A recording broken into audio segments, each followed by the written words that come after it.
I've always found it necessary to remind people that the single market is to do with the external competitiveness of the European Union, and it's just not an insiders club. And you can tell how people view it from whether they call it a single market when they mean they're aware of the external relevance, or whether they refer to it as the internal market, where generally speaking they're talking about harmonising within the EU, but not necessarily with a view to external competitiveness.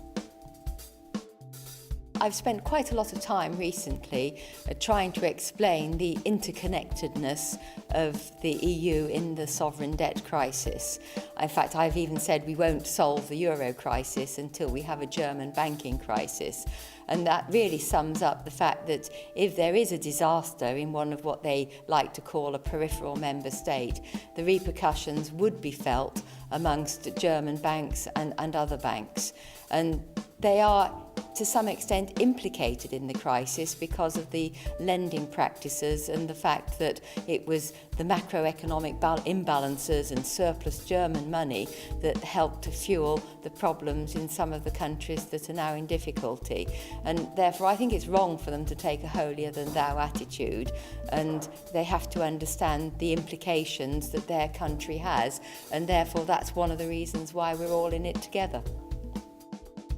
Now, my understanding with regard to the Irish banks is that the ECB in particular was particularly strong on wanting a full bailout so that there would be stability within the European banking system and not repercussions from banks in other countries losing money. Well, Ireland signed up to that and they took the hit for the team, and I think therefore that the deal surely is that in return you get a decent interest rate, you don't get extra conditions loaded on top, and in particular that the countries for whom you've taken the hit can pocket a 3% profit.